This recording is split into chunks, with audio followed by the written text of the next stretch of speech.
नमस्कार दोस्तों, मैं हूं किशन और आज हम बात करने जा रहे हैं नेशनल रिपोर्टर पर। झारखंड स्टूडेंट्स पिछले 12 दिनों से लगातार हर प्रोटेस्ट कर रहे हैं, मांग कर रहे हैं। झारखंड में जिस तरह से पेपर धांधली हुई है उस पर कई सारे सवाल उठाया उन्होंने और कुछ छात्र लगातार अनशन कर रहे, हंगर स्ट्राइक कर रहे। लगातार सरकार के साथ छात्र बातचीत हो रही है, लेकिन उस संवाद का पूरी तरह से फेल हो चुका है। अब आज कल सरकार के साथ जो झारखंड स्टूडेंट्स है छात्र, वो विधानसभा को घेरने की कोशिश करेंगे, लेकिन सरकार की तरफ से भी एक बड़ी प्लानिंग हो चुकी है। सरकार ने सीधी तरह से कई सारे बड़े ऐलान कर दिए हैं। पुलिस की तरफ से भी प्रेस नोट आ चुका है कि आप विधानसभा तक नहीं जा सकते। और मुझे भी लगता है कि छात्रों को विधानसभा नहीं जाना चाहिए, क्योंकि एक संवेदनशीलता इलाका है और वहाँ पर उन्हें नहीं जाना चाहिए। अपनी मांगे हैं उनकी, जो क्या क्या परेशानी आ रही है वो चीफ मिनिस्टर के अधिकारियों से बात कीजिए, चीफ मिनिस्टर से बात कीजिए, हेमंत सर जो है, हेमंत सोरेन है जो मुख्यमंत्री है, उनसे बात कीजिए। और अगर क्योंकि हमने देखा है कि जैसे कि दिल्ली में भी ऐसा ही हुआ कि क्योंकि वहाँ पर कोई लीडरशिप नहीं था और सभी छात्र वहाँ पर एक बड़े पैमाने पर आ जाते हैं और जिसके वजह से केओस हो जाता है और इस पर लाठीचार्ज पड़ जाती है। तो ऐसा ना हो, छात्रों को परेशानी ना हो और सरकार को भी परेशानी हो सकती है, क्योंकि विधानसभा वेरी इंपॉर्टेंट हो, तो उस राज्य का एक टेम्पल ऑफ डेमोक्रेसी है विधानसभा। तो मैं चाहता हूँ कि छात्र वहाँ पर ना जाए। आप अपनी मांग कीजिए, हंगर स्ट्राइक कीजिए और छात्र और विपक्ष को बोलिए कि इस पर हल्ला कीजिए। और सारे छात्र उधर जाएंगे तो शायद हंगामा हो सकता है और इससे कई सारी परेशानियाँ आ सकती छात्रों को।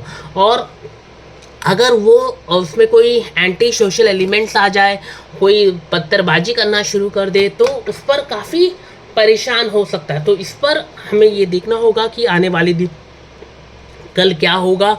क्या छात्र पीसफुल प्रोटेस्ट करें, या ऑलरेडी छात्र पीसफुल प्रोटेस्ट करें, लेकिन एंटी सोशल एलिमेंट्स आने की वजह से काफ़ी परेशानी हो जाती है। तो मैं यही कहना चाहूँगा कि आप उसी इलाके में आप प्रोटेस्ट करें और अपनी मांग छात्र सरकार को सुनाइए।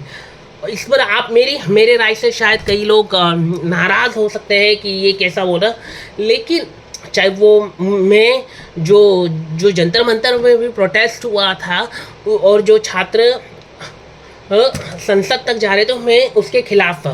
तो मैं यहाँ पर भी मैं खिलाफ ही हूँ, क्योंकि मेरा कहना है कि विधानसभा बहुत ही इम्पोर्टेंट जगह है। आप यहाँ तो ऐसा आप कर सकते, 10 से 15 स्टूडेंट्स जा सकते हैं, 20 से 25 स्टूडेंट्स, और सारे छात्रों को लेके जाएंगे तो कुछ ना कुछ गड़बड़ी होगा। आप अपना प्रॉब्लम दीजिए वहाँ के गवर्नर को, और ये आप कर सकते हैं। लेकिन आप सबको लेके जाएंगे तो कहीं ना कहीं प्रॉब्लम आ सकता है और एंटी सोशल एलिमेंट आ जाएंगे। कोई स्टोन बेल्टिंग कर लेगा, कोई कुछ कर लेगा, छात्रों को लाठीचार्ज कर दी जाएगी अगर वो नहीं मानेंगे, तो एक बड़ा कियोस क्रिएट हो सकता है। तो मैं यही कहना चाहूँगा कि आप ना जाए हैं, मार्च ना लगाए करिए, सरकार से बातचीत कीजिए। सरकार बातचीत कर रही है और क्या क्या एक्शन हो गए सरकार से पूछिए, और वो जो धांधली है उस पर रिफॉर्म लाने के लिए आप बोलिए। सीबीआई सीआईडी की जांच हो रही है, तो मैं चाहता हूँ कि आप सीबीआई की मांग आप करना चाहते तो आप सीबीआई की मांग मैं चाहूँगा कि सर हेमंत सोरेन को मान लेनी चाहिए, क्योंकि छात्र चाहते हैं। अगर छात्र एक कदम पीछे ले लेते तो आप भी कर लीजिए। सीबीआई करने में क्या परेशानी है, तो ये देखना होगा। तो प्लीज़ आप कमेंट कीजिए, और अगर मेरी बातें किसी को ख़राब लगती है तो मैं माफ़ी मांगना चाहूँगा।